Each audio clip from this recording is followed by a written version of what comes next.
ये शमशेरपुर है।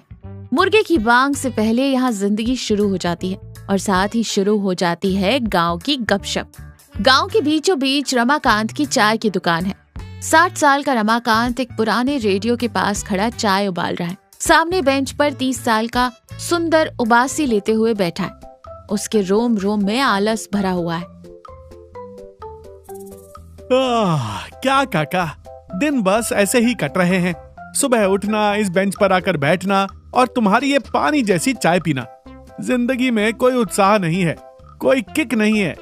सब कुछ एकदम फीका फीका सा हो गया है यार। मेरी चाय पानी जैसी है, तेरी शक्ल जैसी ही होगी। पहले अपना ये आलस छोड़। 30 साल का हो गया है और सुबह उठकर खेत में जाने की बजाय यहाँ बैठकर कौन सा ज्ञान बांट रहा है।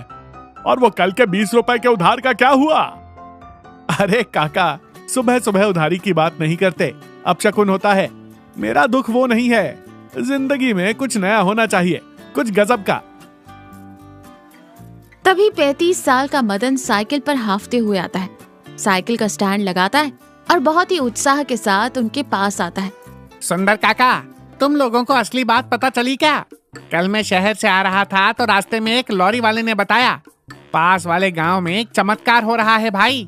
अच्छा, उस लॉरी वाले का चमत्कार सुनकर क्या ये आलसी आदमी दौड़कर खेत में काम करने लगेगा? बता क्या हुआ? काका, ये कोई मामूली बात नहीं है। चंदन नगर में सुब्बू नाम के एक आदमी ने नई इडली की दुकान खोली है। वो वहाँ नल्ली इडली बेच रहा है। नल्ली इडली? इडली में नल्ली का क्या काम भाई? इडली तो सफेद, मुलायम और मासूम सी होनी चाहिए। ये नल्ली का क्या चक्कर है?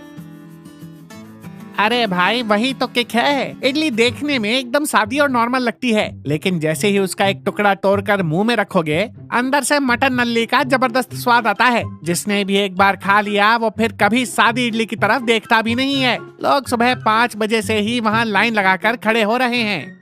सुनने में ही कितना अजीब और गंदा लग रहा है। इडली में नल्ली का स्वाद? अरे तुम दोनों पागल हो गए हो। कल को कोई बोलेगा उपमा में मछली की करी है तो तुम साइकिल उठाकर वहां भी पहुंच जाओगे।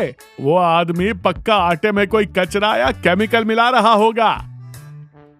नहीं काका, मदन की बात सुनकर मेरे मुंह में पानी आ रहा है। मेरी जिंदगी में बस इसी किक की कमी थी। सुन मदन, कल सुबह 5 बजे हम दोनों वहां होंगे। मैं आ रहा हूं।